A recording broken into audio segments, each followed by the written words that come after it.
Hello guys, this is Aiyonmk3. We are here with some friends and chat with us today. We have Aiyonmk3. We have Matey. We also have Lil Kari. They're here for this FTD craft review. And today we are going to be looking at a design by Ivan the Space Gropnik. And it is the Brytann. At least I hope I'm pronouncing that correctly. From the spelling, I think you are. It almost kind of gives me like maybe a Super Dreadnought kind of feel to it. What do you guys think? It does kind of look like it's from around that era, doesn't it? Mm-hmm. Yeah, it certainly does. He's got a very, very interesting gun layout here that I'm actually kind of liking. You mean the massive amount of secondaries? Yes. I'm a big fan of spamming DECA. As should any good FTD player. I'll say one thing. This ship definitely feels American. Yeah. I'd almost price than this the USS Second Amendment Heights. And before we started recording, Dan was saying it looked French. Mostly I was saying that because the way that the funnel was done here, that's something that I have seen in several French designs. That's where I was getting that from. And loving the detail work on the masts. Oh yeah, it looks great. It's sort of a combination of a French bridge with, well, a USS Texas style bridge. Mm-hmm. So let me just... Oh, I'm sorry, go ahead, Manny. And the secondaries, they look very French. Mm-hmm. The side ones, what are they? 118mm ones? Yeah. So maybe it's kind of a hybrid of French and American. Anyway, the description that Ivan has given us, the description of the craft is 4x triple 500mm turrets that fire hollow point sabot and APHE. I'm imagining he's probably got one turret to fire one thing and another turret to fire another. That's actually stuff that I've done on other designs myself. Works pretty good. There are 466mm anti-aircraft guns firing a flak frag. Then there's 10 of the 118mm anti-aircraft guns firing what looks like flak frag again. Then there's 200mm kinetic CWIS and a LAM system. He classifies this as a battleship, and he says its preferred target type is other surface vessels of similar price and range. So he also says that if we're going to have a fighting thing, try to get at least 1 kilometer away. I was looking and it's the main guns are actually super cavitation bases as well. Yeah, since Super Cav works very, very well with kinetic, I wouldn't be surprised by that. Yeah, I'll have something to say about that once we get to review one of the guns as the resident gun maker. Go ahead and say it now, Mr. Experienced One. Well, because this is basically the way we do this. Since you don't see quite so familiar, is basically we talk about things as we get to them. Yes, we are looking for honest reactions. That's the reason why we chose to do it this way. Yeah, so react to the guns immediately. Go right ahead. so, looking at the guns, the APS seems decent, although, well, since he's meant to be fighting at longer ranges, I'm kind of concerned with the recoil absorption. It's simply not enough. Are these like rail assisted or pure rails? Yeah, or... these are rail-assisted guns, and it doesn't even have half of what it's supposed to, which will bring the accuracy down by half or more. Additionally, just as a small tip, because not many of you may know this, if you look into the shells, you could have added another gunpowder casing. May I step in really quick? You're talking about the lack of recoil reduction. That seems to be a problem for the center barrel only. The side barrels both have much more recoil absorption. So just mainly a Tetrising issue, you think? Because I could totally see that. Yeah, Seems to be, yeah. It's a Tetris issue if you take a look at it. The guns aren't properly balanced, and that's what seems to be causing it. Triple barrel is hard to balance, in all fairness. Yeah. Definitely. I've tried to make triple barrel guns before. Or, option 2, and something I think may have happened here, if this was submitted a while ago, there may have been changes to the APS. You make a especially good with point, the- actually. Yeah, Actually, I've noticed especially if you something else. take a look at the 4 and 5 way coolers. Although, something tells me this isn't the case because the 2000 per second rail charge is the same on all the guns. I would like to note that actually it seems to be the center gun is less accurate, but it does fire faster. Well, that's It an could interesting. fire Yeah, that's interesting. Actually, Yeah. no, wait, it's got a different bottleneck on it. It looks like so massive tetrising problems. It seems. Yeah. Additionally, I'll note something about the shell types. Mhm. If you take a look at either the arm piercing or hollow point, Yeah, it looked like he went with a AP, HE, and the hollow point armor piercing for the main guns. From what I was looking at there, super cavitation on both of those. I don't know if I would have done that for the AP, HE. I probably would have just done it for the hollow point. But I'm sorry. Go ahead and continue there. so that's the first thing. He's reducing his payload to 75% for the high explosives. So that's one thing I wouldn't do, instead just having the emergency ejection defuse. Well, I can understand why he would want that because something that should be noted is a lot of the more juicier parts of a ship are usually below the waterline, so I can understand the reasoning for wanting to do that. Yeah, I can as well, although setting up two different AIs could work. Mm-hmm.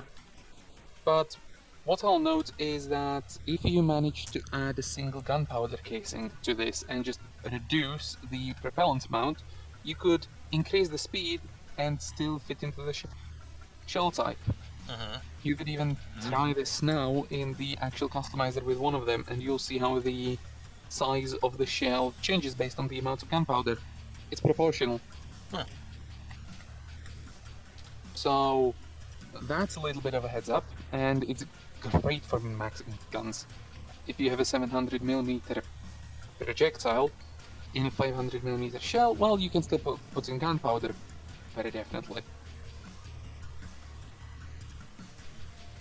So a couple other things that I have been noticing about this, he has very, very small fuel engines on the front and back. I'm assuming that could very well be for his lambs. I haven't really seen any shielding or anything like that. Have you guys? He does have some shielding, actually. I'm imagining that's probably around some more of the key parts of the ship because I haven't really found any. All along the sides, actually. Okay. Oh, I have been able to see because this huge wall of a pleat here. Okay. Yeah, both sides aligned with shield projectors. Okay. Let's see what kind of settings he's got. He went with strength 7. Decent average. Angles. Fairly short range, but really big. Mm-hmm. Yep. This whole craft seems to just scream power efficiency at me. Seems to be. If you take a look at, it's got He's got decently lots big- of steam turbines, I've noticed, and a huge battery bank here in the back. Seems like he's got his lamps pretty well protected. Yep. Although one thing I'll note is that it's only got single turbo engines, but backup engines are a good thing, and I definitely will give him prop ups for that. Although next time, if you're going to use the 5x5 space, just hook up more turbos to the cylinders, and you'll see a jump, basically 50% jump in efficiency. Go ahead, Ion. Sorry, I was just going to note, it seems that this was also built before you could use the crank motors to power steam fuzz. So that's a potential upgrade right there. It would let him take out the steam props and the actual pistons. It looks like he's actually done a bit of a combination of both here if you come all the way to the aft of the ship, Ion. Oh yeah. But my Never mind, concern my bad. for the doesn't increasing the length of the shaft reduce some of the efficiency because it's having to turn so much equipment? Is that a thing? It makes it take longer to spin up and ramp down, and also greatly increases the area that could be damaged and break it. Mm-hmm. But it also increases the amount of raw energy the engine can generate as well. Okay. Because Oh, I Well, was the just amount of energy it can save. yeah, I was just concerned that having shafts this long could be a potential issue.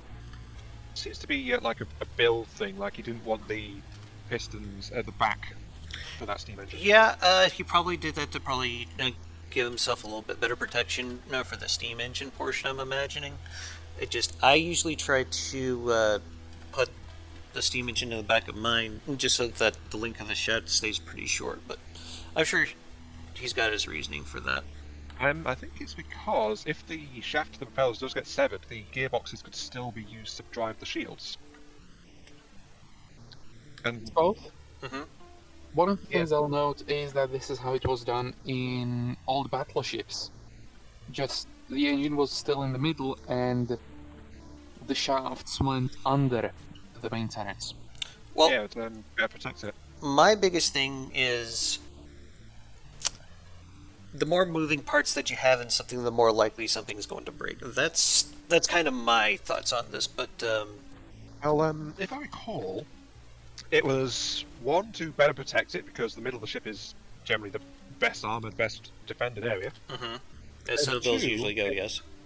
And two, it was a distribution thing because engines tend to be really, really heavy. Yeah, it was both. And one of the things was you could fit it with more armor in the middle of the ship, which very definitely seems to be a thing here. Just the sheer quantity. Yeah, I'm not saying that there's anything wrong with it. It's just mostly personal preference for me. I get that, and I definitely agree. I mean, I'm not trying to tell anyone to not build a steam engine this way. I'm just saying it's not what I would do, if that makes sense. I'm going to tell you exactly what you have to do, people watching, and that is do not do what the ship does. 0 out of 10 would not play with because no small missiles. I must maintain the running joke. Yes, yes. Now that you're mentioning it, I don't think I've seen like any missile systems in this. No, I'm not either. It seems to be That is entirely interesting. APS based. The interceptors that I have seen are on the bottom, and it looks like that's mostly for torpedo defense. Yep. If I were doing those instead, I'd probably remove the sonar target simulators, place that into a giant buoy at the back, and then just have 2 long missiles. And more of them. I just kind of shoot them straight out of the bottom myself. Yeah. Double stack these. Make them 2 meter long, and then mount them in series. What are you Basically, talking I'll just about? use it to launch them. Oh, you know my habit of building missiles that can fire through each other. Oh, yeah, yeah, yeah. Yeah, I was thinking about that. Just removing the sonar target simulators because multiple smaller ones are never going to be as effective as a single large one which can just power through. I think the warheads. The strength of the intercept warhead doesn't get changed by the length of the missile, though, does it? It does by the amount of modules. Okay, I wasn't aware of that one.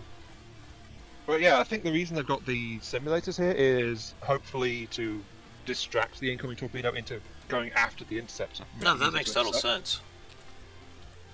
I think that's the idea behind how these have been set up. I'm just getting a good glance at these COPPA guns fore and aft of the ship. It seems like they're meant to be kinetic, Yeah, they are pure kinetic. using the heavy head. Heavy Actually, AP. getting a decent rate of fire, like 536 RPM out of these at 100mm. That's pretty decent. Yeah, and if we check the shell, the individual shells are doing like 1,500 kinetic at 22 AP. So, yeah, these guys are meant to be a pure kinetic kill weapon system, rather than an explosive version like my jackhammers. Manny, you might want to adjust your mic there, bud. Yeah. Oh yeah, sorry. I just had a So, call and had to do something. Okay. The centerline turrets are flak based, so there is your flak series. They're anti-aircraft guns. Yeah, pretty much all the stuff in the middle of the ship is like anti-aircraft. He doesn't really have any completely secondary guns from what it looks like, and all the anti-surface damage seems to be being handled by the mains here. I just Would I checked. would I be right in that assessment? The flat guns aren't configured for anti-missile duties at all. They don't have the controllers for it. Mm-hmm. Which is interesting. That's some wonderful work here with all the rigging. I don't think I'd ever really see myself doing that because, well, I like Kind myself. of finicky. Oh Kind of yeah, finicky, it's a nightmare. You could see me doing that on the Kyushu, and that took I hear a it's quite while. maddening, yes. It's actually a lot easier now than it was before. Yeah, If you use decorations, yeah, because Yeah, just to get you can decorations. copy and paste a lot easier now, especially Yeah, with the being able to apply Yeah. the mirror. if you were doing something like this, it would be a lot easier now. And I'll note why. It's because these are perpendicular to each other. Up top. Ian, were you about to say something there? Me and Matey were both trying to speak. Pretty common thing. Anywho, I'm not sure what I was going to say. Oh yeah, that's what I was going to say. The comparison that I was going to draw is the jackhammer is like half the internal mechanism compared to these kinetic weapons, yes. because the kinetic just flat out needs a bigger mechanism to operate effectively. But the ship was built with that in mind, so yeah. Yeah. It looks like he. I would be kind of nervous about the COS guns taking a hash run because you drop a hash at the base of this thing and that whole damn turret's probably going to go up. It doesn't look like he's got any spall liner in there or anything. Heat might also be very, very nasty as well.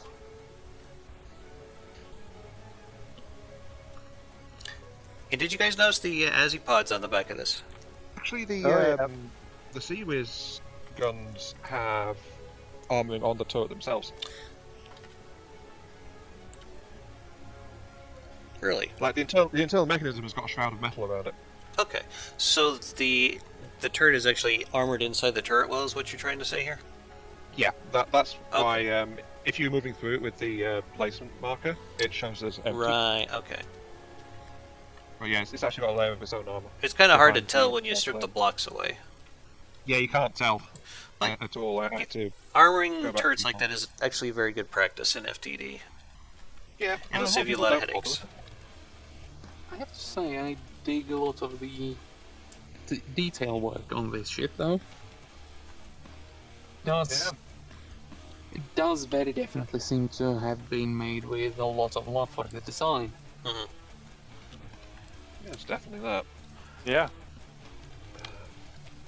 I really like some of the stuff that he did here with the LAM system. It looks like he was doing very, very good to try to integrate it into the actual ship itself. Yeah, rather than have the nodes just stand out Mhm. wherever they're put in. Which is the normal way of doing it, I think. That said, though, the laser coverage is only around the superstructure area. Mm-hmm. It ignores the bow and stern. Mm-hmm. So long as- And he is using a centralized LAMs as well. Again, that's a preference thing for me. I like to kind of scatter my LAM systems throughout the ship for redundancy. I know it makes things a little more expensive, but I prefer the redundancy. Do you think we've about touched on everything now? Take a look at the armor. Yeah, let's have a look at the armor real quick. I don't think we really talked about that much here. Oh yeah, this is a fun scheme, although I do have something to say about it because it still suffers from the hash vulnerability despite the Mm, trial to counter it. yeah, It's the same thing I've mentioned. it's going to be hash resistant, though. I mean, he's got like 1, 2, 3, 4, 5 layers of armor, like 4 metal, 1 alloy, and then he's got the wood spall liner on the inside and then the applique. That'll be pretty hash resistant, I think. I'll just throw up what the layering is, and yeah, that's a slightly different way of doing a spall liner. Those metal beams. It looks like he So- also went with the pole strategy here too, as well. At least from what it looks like around the turrets, to try to mitigate that Hessian heat damage incoming. A really thick outer layer of metal, backed up by, what was that, heavy? Behind that? Yeah. Yep, then a layer of wood, then an air gap provided by the addition of appliques, 2 layers of alloy, and another applique, and then its core systems behind that. If you have a look at the very bottom, he's got like a bunch of airtight compartments with helium pumps.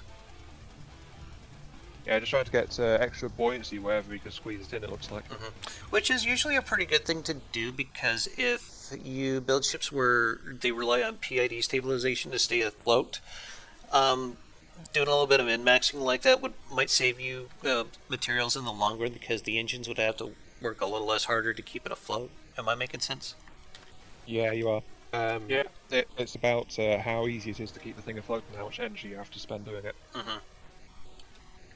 This thing, if it wasn't for the vertical stabilization, it looks like it would sink fairly readily.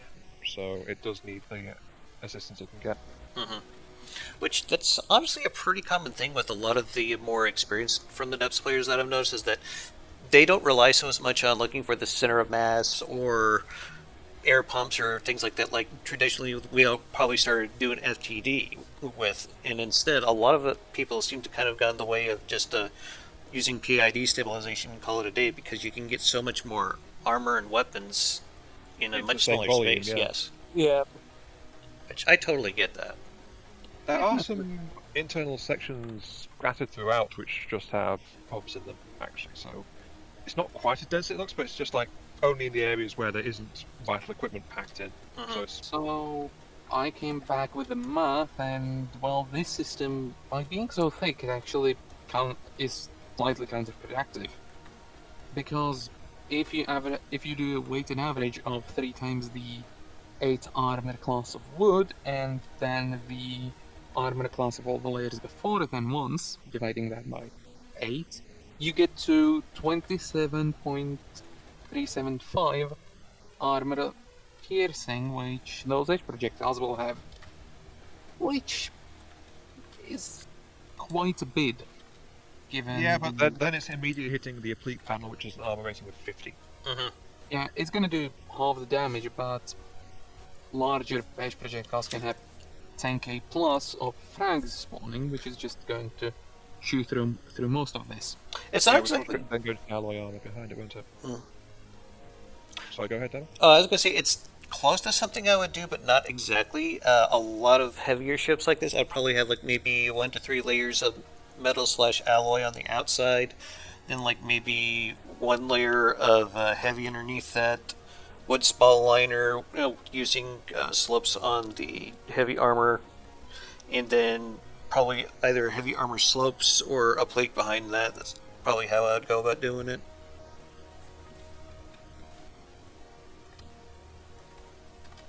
So I just wanted to note that real quick. In general, unless it's a very small ship where you really don't have the space, you want that sacrificial outer 1 to 3 layers, which act as most of the armor. And it's cheaper to replace. Yeah, with the very thick stuff behind it. Doing it like this is good practice, unless you're going to be facing larger ships, which tend to use these hesh/heat rounds, and this thing's not really proof against either of those, because, well, the heat jet will practically ignore the half layer of armor, since you're using a square root of the armor class, which means for a half layer is going to reduce its pierce by 10. So you may actually stop it fully, but with high pen metric, you probably will not. So those batteries and such will take some of the damage if you're facing high-grade weapons. Excuse me, sorry about that.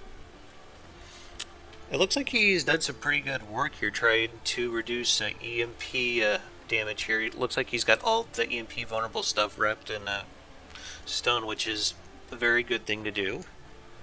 I don't know if anyone else has noticed this.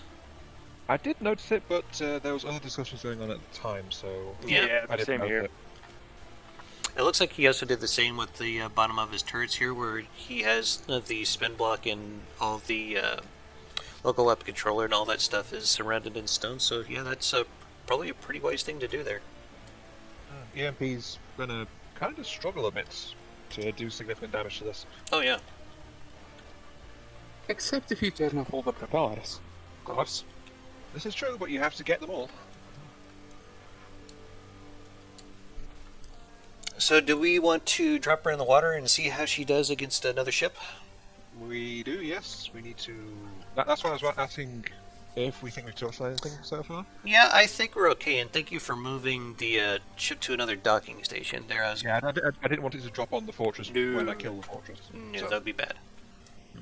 I think honestly, the main thing we're suggesting here is like the main guns could do with their Tetris work being re-examined because they're a bit uneven. Something I want to just touch on briefly here for the anti-aircraft guns. I'm wondering if it would be more beneficial to switch some of those over to like kinetic rounds, to where they could be more of a dual-purpose gun and not necessarily full-on anti-aircraft. I was going to suggest putting an anti-missile controller in there as well, just a lower priority than the standard controller. So that way, if there's aircraft around, they'll work as anti-aircraft, but if there's missiles coming in but no aircraft, they will help to defend the ship against missiles. Well, that's a possibility too. Yeah. Okay. But maybe switching a couple of those to frag rounds rather than kinetic, because the mechanisms on them are pretty small, actually. Yeah. So, do you guys have any other things of note that you'd like to discuss before we do the combat testing? Need small missiles. Aside from that, Love the visuals. yes, it is an Definitely. excellent. Yeah, look great. It's a gorgeous ship. Good job, Ivan.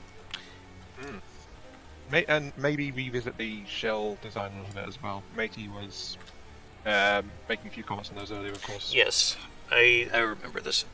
So, what would... Oh, go ahead, Minnie. I'm looking at the lambs, and the refill in 19 seconds is Ugh. concerning. Yeah. Well, Well- you do have a lot of storage, so it seems to be geared towards short bursts of Yeah. intense laser fire rather than sustained. That usually tends to be the more efficient way to go, because you usually just kind of get things in waves. It seems like that, but I'd opt for an 8-second reload, maybe. The thing And is, I noticed with the laser setup is, with the way I build them, Mm-hmm. could have expanded the laser grid, the laser core by a meter to either side, and then you could have 5 lines instead of 3. In the way I build them, but that's just me. So Well, right here at the moment, I'm just trying to see if there is a ship that would be probably in its price range. It seems like a tier would be a best bet for this. yep, definitely. I'm just Okay. looking at them, and it's going to test its missile defense as well, which is not exactly the best, but we could test it against the bulwark later. if we're going to be testing its offensive punch, bulwark first, then tier for an outright fight. Okay. Since we use the bulwark as our armoured punching bag. Mm, I don't think this thing will have trouble with a marauder, to be honest. not really. No. I think just one of the AA guns alone could probably handle a Marauder. I'm looking at all of this, and they are close-range lambs, which, yeah, still have the concern about reload, but Yeah, short could bursts. potentially work. Okay, so who wants to grab the bulwark? I'll do it. Okay. Just getting it like a kilometre plus away. In the meantime, if you want to look damn it, has a proper bridge. I need to learn how to do these pagoda superstructures. You just go full in on them, usually, so... Not so much. Do we care if the bulwark is shooting at it? I think he spun in at Kingstead. Sorry, yeah, the king said. That's fine. I mean, this is the standard testing you need, usually. Yeah, it was able to take out the whole barrage from a Kingstead, so yay that for the Yeah. lamp system there. Yeah, it just seems to be a giant punch with the lambs. Are the anti-aircraft guns firing at the Kingstead as well? They are, yes. Okay, so they are dual-purpose guns. Yeah, Anti-surface taking and out anti-air. I still taking think out that volley brings down the total energy down by a third, though, which means that if this thing had a decent follow-up, like small missiles, to drain this and then the crowns, oh boy. you may benefit a bit more from using like high-speed kinetic rounds, like maybe Sabo Solid for the anti-aircraft guns, just so they have a bit more oomph against surface-based targets. But Maybe some casemates? casemates, I think he actually probably could work some casemates in here if he really wanted to. But I think mainly you could benefit from having a few extra weapon systems loaded into this thing. Like, maybe casemates, maybe some small missiles, maybe like a deck-mounted torpedo launchers at the prow and stern. You know. one thing I'm actually kind of surprised about myself is he doesn't really have like any of the simple weapon anti-aircraft guns on any of this. And I just so used to seeing them nowadays that it just kind of caught me off guard that this doesn't have them. Same here. It's kind of interesting seeing a ship that doesn't use those, actually. And oddly enough, the length of this thing almost makes me think more battle cruiser than battleship. I would also like to note that since this design's been waiting for a while, maybe a look at the vertical stabilization is in order. I mean, it's sitting pretty low in the water. That might be purposely On done. purpose, yeah, I know, but I figured mention it anyway because most of the hull is under the water, which is slowing the craft down. What kind of speed are we getting out of it right now? 21? That's not too bad for something this size, actually. That's pretty decent. It's kind of low considering it's got 4 steam propellers. So actually, I think we missed this earlier, but the ones driven by the crank most at the back are actually on spin blocks to turn to help the craft steering. Mm-hmm. We briefly talked about the azimuth pods, I think. No, we didn't actually. I thought I brought it up. No, you just mentioned that they use crank motors when I thought it wasn't any. Oh, okay. I think the Kingstead might be outmatched a little bit. Just a tad. No, that said, it is actually taking a while to go down. Yeah. It is getting good blood confetti off of it, though. Well, it looks impressive because it's lots of explosions and things, but you got to remember the flak guns are not actually doing very much damage here. Mm-hmm. So Something else I noticed when I was looking at the turrets, it seemed like about every one of them, but the the AMS system, they all had ejectors on them. Yeah, He built a lot of Yeah, survivability into this. which I think it's counterproductive for just gunpowder only. I'd rather have a more powerful shell and just eat the extra cost of a direct feeder into loaders, not direct feeder into guns, of course. Just to reduce the explosion because you're not holding as much ammo all at once. Yeah. Not only that, the fuses reduce your AP, Mm-hmm. since they don't have any innate modifiers. Which So is using that would probably be slightly better. Yeah, back in the day, it used to be the other way around, as I recall. Gotta say, though, the broadside he's got coming off of this is pretty impressive looking. looks impressive, but I feel like it's not actually doing that much damage, especially considering the Marauders got fair medium I armor. mean, Kingstead. by the target dummy. Yeah. The punching bag has got like medium to heavy-ish armor by current standards Mm-hmm. in terms of its layering, at the very least. And even the main guns seem to be struggling to really knock through it too well. It appears that most of the APHE, a lot of the actual standard shells, the hollow point, is doing very well. 30k damage a pop or 17k. Although How long are the shells, though? I don't 6 think. meters. Okay. Lots of gunpowder in there, though. Yeah, I have pretty much used this in one of my experimental turrets, and it's one of the better setups. So shell crafting definitely decent, but there is a couple of tricks that could be done. I think my general assessment is just going to say needs more DACA. Always needs more DACA. Yes, We needs never more have enough DACA. DACA's But, like beers and booze. I mean, you can never have enough of those either. How can you be Yeah, a proper orc war boss in this thing? Definitely needs more DACA. Yeah, I'm feeling slightly underwhelmed by how it's performing. I think on it the could offense. also benefit from a torpedo launcher, but I like to put a torpedo launcher in about every surface craft that I make, so yeah. Well, yeah, the thing is, though, that this thing was obviously built like as an APS purist kind of thing. Mm-hmm. At least that's the impression I got. Mm-hmm. But even so, more guns, always good. Mm-hmm. I So, think you should just kill the king instead and give it a tier to fight. yeah, I agree. Alright, let's bring in a tier. Remember to spawn at a distance. Yeah, it's at 2 kilometers. Okay. Right, let's see how it does against a similar price target as suggested. It's going to be interesting because the lambs can help here, but it's going to be kind of iffy due to the constant barrage. But it depends on how heavy the actual missiles are. It does seem like What it are they? might be losing just a little bit of power there towards the end of the missile barrage. A little And bit, but now that's it's in torpedoes reload. in the water. Remember, if you look Yeah. at the their stern, Yeah, but the anti-torpedoes are also in the water. Mm-hmm. So we have to see how they do when it gets out of range of the laser on the tier. Oh yeah, kill one. Yeah, they're strong enough to kill them. yeah, there's enough of them. There's another barrage of missiles.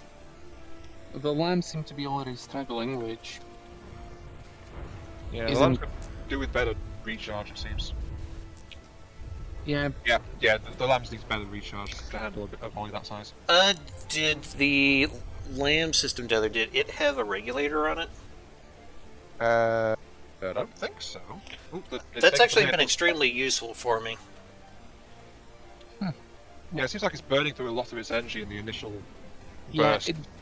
it's burning through lots of the energy, and one of the things about that is that those small Gatling guns in the tier, it seems to be targeting those with its lambs, so a limiter for that may be quite useful. Which then hampers it against all of the other stuff. And now that the guns are offline, you can see it doing way better. So the lambs can definitely be overwhelmed. The pure kinetic Sea-Wiz guns don't seem to be doing too much against the missiles, actually. I think they just weren't really hitting them very much. I'm kind of surprised he hasn't slapped a super cavitation base on the Sea Wish. At least I don't think he did, but that could make it useful against torpedoes as well. Just throwing that out there. Well, they had elevation barrels, so I think they're just geared for missile interception. Yeah. Against torpedoes, they just don't have the depression. One thing to note here is that none of the torpedoes are completely ignoring the sonar target simulators, so there is a little bit of efficiency that you could squeeze out of the interceptors. I wonder. Well, I if- think that's due to the size difference, because they are medium simulators and it's large missiles coming in. well, It's more likely with the signal processors you don't have enough, even though it can be anywhere between 4 and 40%. That chip is just so massive that they are not worth it. I kind of want to pitch something here. Do you think it could be beneficial to use HE warheads on the torpedo interceptors instead of the simulators, just to give it a little bit more oomph when it collides That could be into? worth it, yeah. Oh yeah, that could work. I'd say either that or go with more interceptors. But it does look like the simulators aren't really contributing much. Mm-hmm. And to be honest, I would rather have a pair of jackhammers than those kinetic Sea-Wiz guns in this. Just because of the volume efficiency, or Because they're flat out more reliable at taking out small to medium missiles. oh, okay. I'm wondering if those kinetic ones are actually they're geared to deal with bigger missiles, because that's Well- where they would be more effective. I believe that these are dual purpose. Stop me if I'm wrong here. Not sure. I'll have to check. But please continue. Yeah, it looks like he's got a local weapon controller and an anti-missile controller. So yes, this is a dual purpose system. Yeah, but it seems to be a survivability focused chip. So it's obvious why it does so well against same-sized targets. It can just Well, defend itself. another reason why he probably went with a kinetic is because just to reduce the damage should an ammo blowout happen if the turret gets detonated. You think that could be a possibility?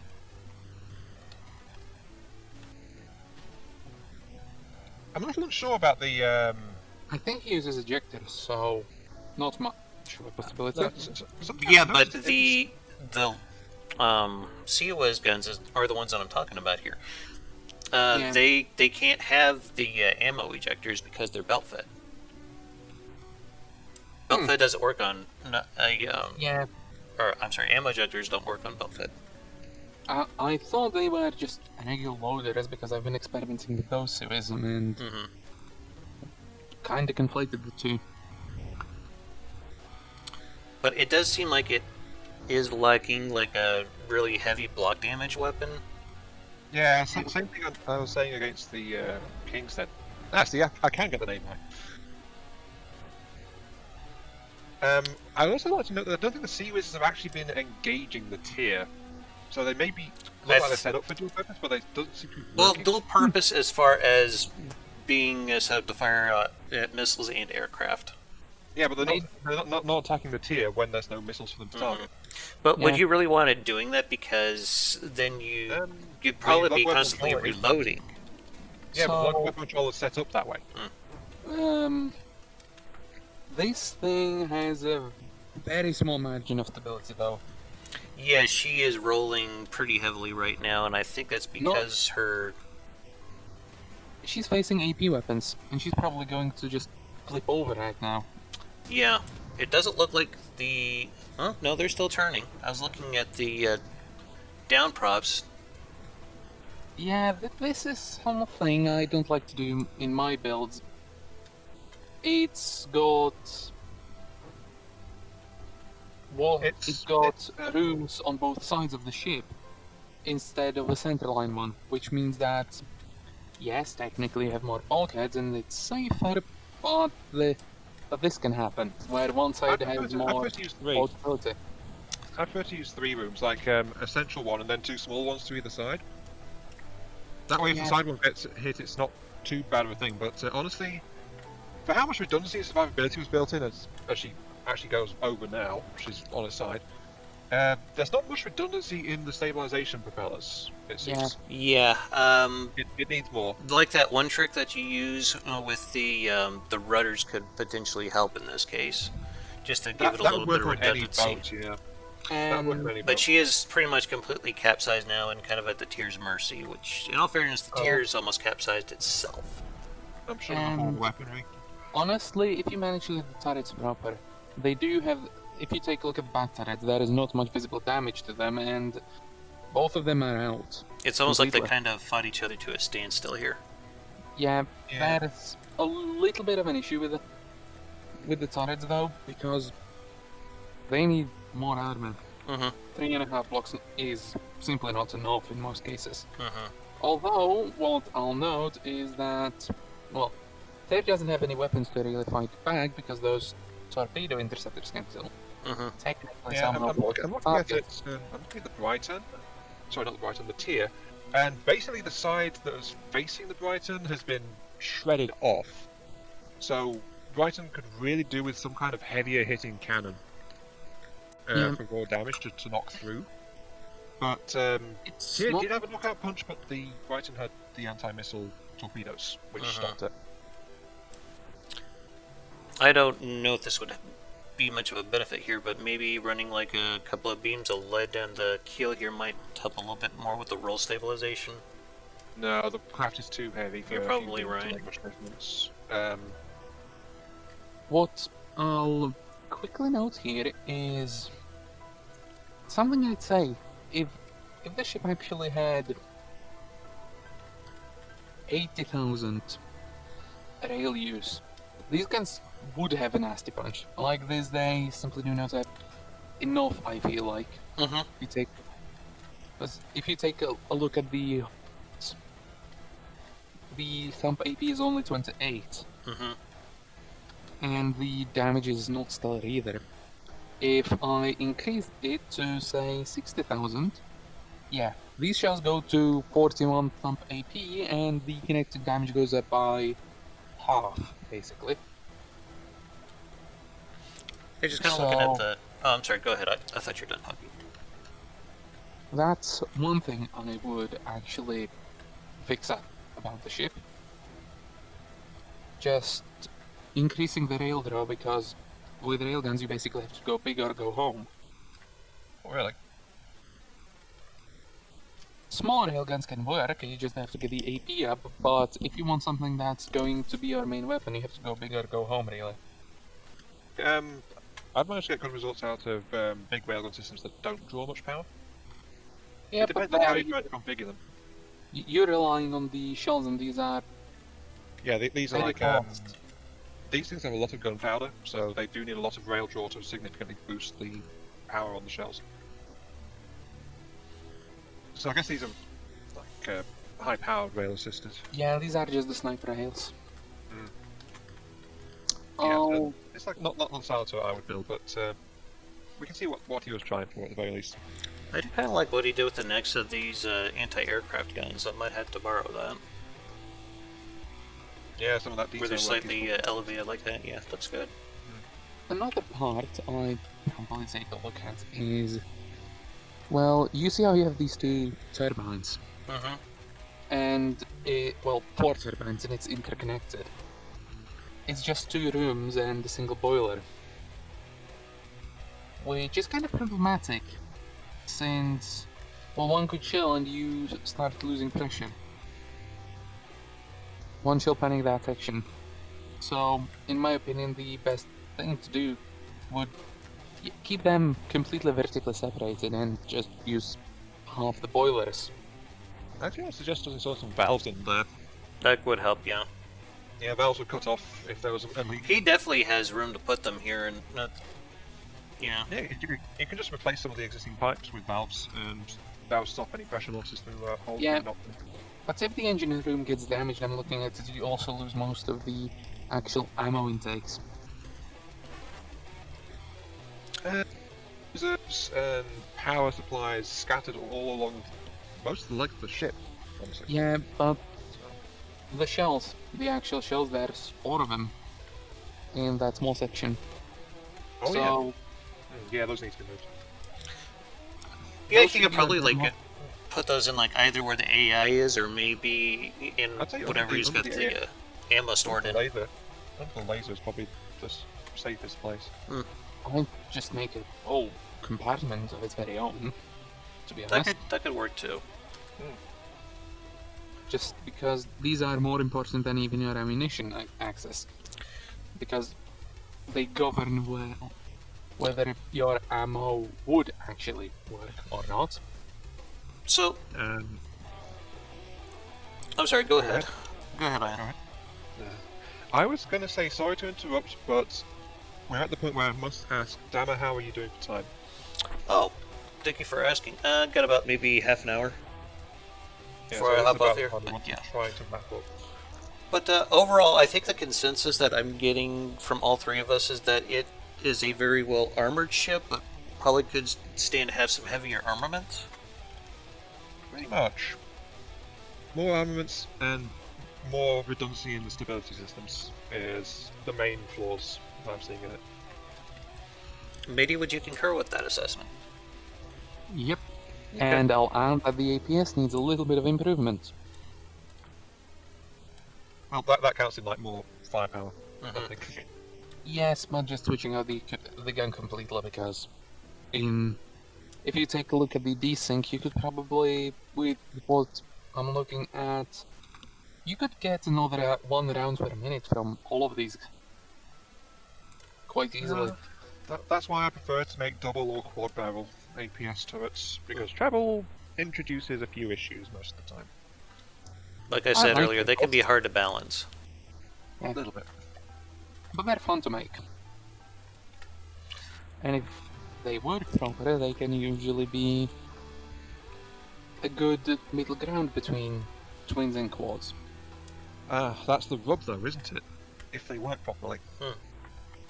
Yep. If. Alright, so I guess we're good with wrapping up things here. Yep, I think we are. Alright. Would you like to close us out, Ion, or would you like me to do it? Nah, you go ahead. You opened this thing. You close it. Okay. So, I'd like to thank you guys for watching. This has been Demoducky2 with Aiyonmk3, Lilkari, and Matey. Hope you enjoyed the video. You guys have yourselves a hell of a day, and keep your hammer high. Later. Later.